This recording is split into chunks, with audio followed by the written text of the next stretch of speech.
When Ariel Castro appeared in court today, he seemed meek, scared. He tried to hide his face in his collar, an image very much at odds with the truly monstrous picture prosecutors are now painting. Tonight, we're learning about how Castro allegedly kidnapped these three young women and why. We're also hearing how the young women lived, sometimes in chains, always in fear. But perhaps the most disturbing detail comes from the mother of one of the victims, and ABC's David Muir spoke with her directly.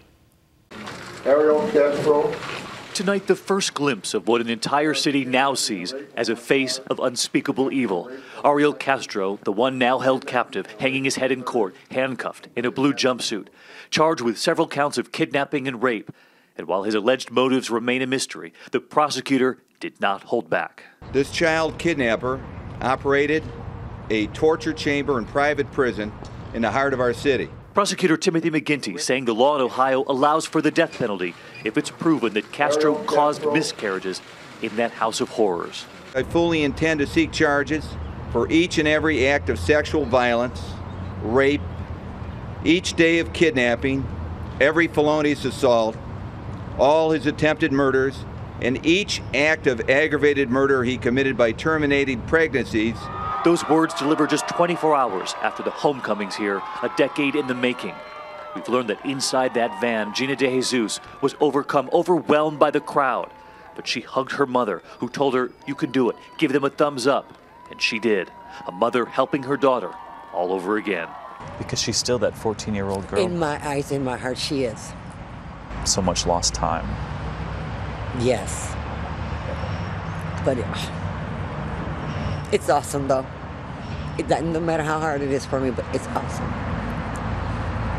You got her back. Yes, that's the most important thing right now. And once inside, Gina told her parents she didn't want to sleep upstairs in a room like she'd been forced to for nearly a decade. The one thing she just said, she says, "Mom, I don't want to stay in a room." So I said, "You don't have to anymore." So that's part of the process, part of her healing and knowing that she now can do what she wants. She said she doesn't want to stay in a room. No. The family sleeping on inflatable mattresses in the living room. Her wish granted. We also learned something else, that Gina's mother, Nancy, knew Ariel Castro for years after growing up in the same community, and that Castro spoke to her on several occasions, even after her daughter had disappeared. Most recently this past year, asking her, "How are you doing?" So you would see him and he would say, "How are you doing?" Yes. Like nothing was wrong. Yes. That's chilling. It is. All the while he had your daughter. Yes. You know how many times I went through that street? I passed by that street.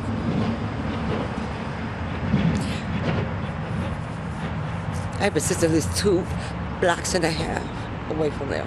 ABC News has learned that inside the house on Seymour Avenue, the young women were locked up and chained in the basement early on in their captivity and were moved upstairs in later years, divided into 2 rooms. Gina and Michelle Knight often in one bedroom, Amanda Berry and her daughter in another.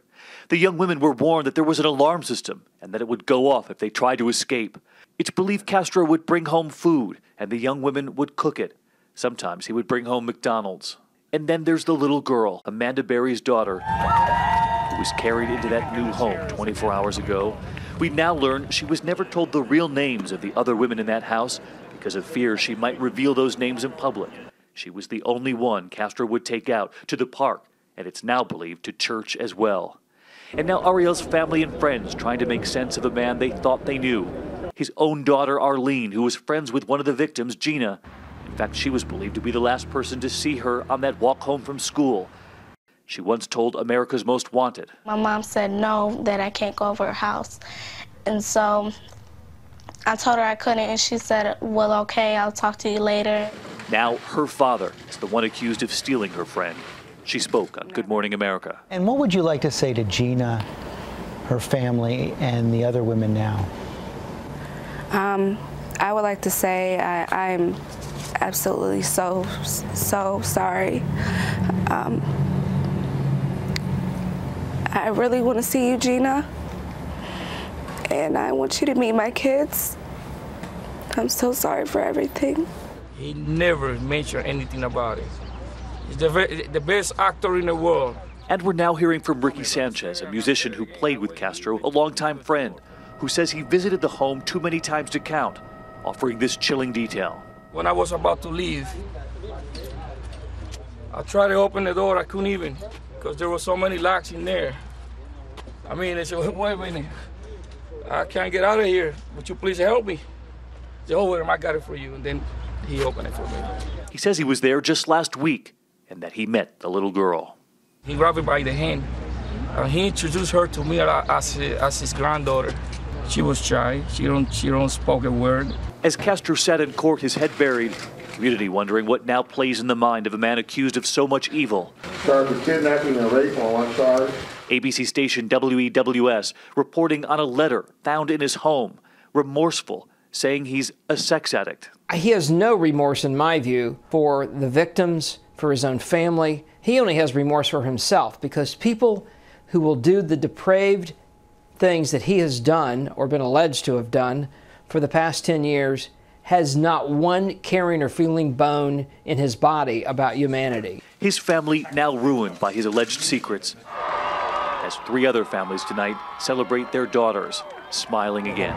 They can smile freely now, which is the most beautiful thing in those 3 that went through, that they can actually smile now. And they are smiling. Yes, they are. Every second. Every second. My daughter can't stop smiling. And neither can Mom. I know. Oh, yes. I'm David Muir for Nightline in Cleveland.